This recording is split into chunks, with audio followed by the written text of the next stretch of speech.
This is example 3 for the COSMOSXpress lesson. Okay, in this example we're going to be looking at how to optimize a design to meet a required factor of safety. And we'll also look at how to split a surface so we can define two different areas on the same flat plane. To start, we need to open up our Lesson 8 Example 3 starting point file and save a copy of it in your own personal working directory. Now the first step is going to be to split this surface into two separate surfaces at this sketch line. And that's simply just a sketch on that surface defined at a diameter of 6 inches. What we need to do to split the surface is to select Features, then select Curves, and select Split Line. We'll select a projected split line, select our sketch, and then we'll select the front and the back surface. And these are the two surfaces that will be split. We can then select OK, and now we can see we can select these two separate surfaces.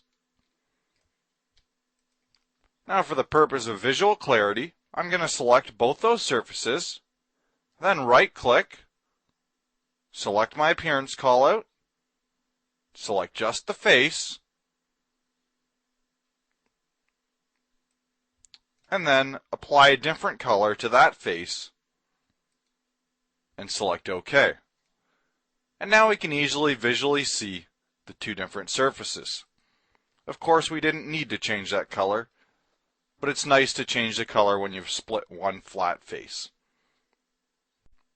Now we can begin our optimization. To do so, I'll select Evaluate, then the COSMOSXpress Analysis Wizard, and when the COSMOSXpress Analysis Wizard opens, I can select the material.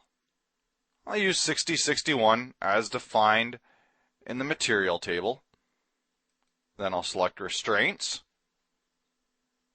and I'm going to restrain it on these two outer lips, because this is a diffuser plate that's going to go in a column, and this is a lip that's caught within the flange. So that's the area we'd like to contain, and then we'll select Next. We can now apply our load, and this time we just want to add a load to one side of this plate. We're going to use pressure this time, and select Next. I'll select pounds per square inch and apply 25 pounds per square inch, and then select Next.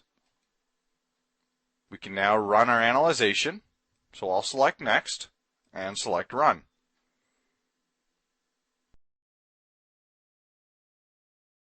When the analyzation is complete, we can see that our factor of safety is 0.6. So this means the part will break under a 25 psi pressure difference. I'll select Next, and this time, yes, I would like to optimize my design. So I'll select Yes, and then select Next, and we're going to say that we want to have a factor of safety of 2.0. Then when we select Next, we're being asked to say which dimension can we change in order to bring the factor of safety up to 2.0. Well, we'd like to change the thickness. So we want to make sure you get that blue distance that's 1/8 of an inch.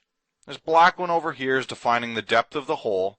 The blue one is the one that's defining the thickness of the feature. So just make sure you get the right dimension. And this is the dimension that we're going to allow to be changed in order to meet our factor of safety requirements. I'll set an upper value of 1/2 inch, and then I can go ahead and select Next. I'll select Optimize, and now the optimization process is going to run the study on several different thickness variations. Based on the results, it'll choose a thickness that most effectively meets our factor of safety requirements. Throughout the process, your screen may go white and look like your computer isn't responding, but this is rather normal. I'm running a high-end workstation and I still have this issue.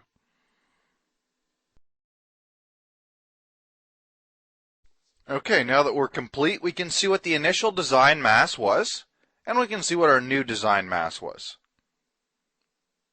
If we would like to see the various sizes COSMOSXpress attempted to run a study on, we can select play, and it'll show us the various sizes that were tried, and we can see some sizes that were too small were tried, and other sizes that were too big were tried in order to find the best possible size.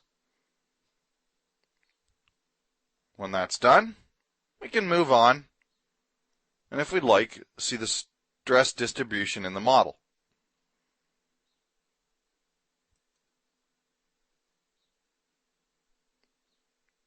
Once we've completed looking at the stress distribution in the model, we can close our COSMOSXpress window. And yes, we will save the COSMOSXpress data. Now you should notice the new thickness of our part is 268 thousandths of an inch.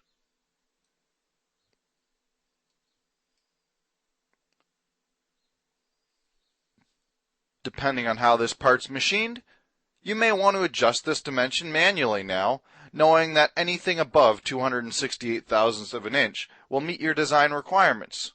So it may be that you'll want to increase the plate thickness to 3/8 of an inch, or you may make the compromise to go down to 250 thousandths of an inch, or 1/4 of an inch, making the compromise to say that a factor of safety slightly below 2 would still be acceptable in order to use a standard material thickness.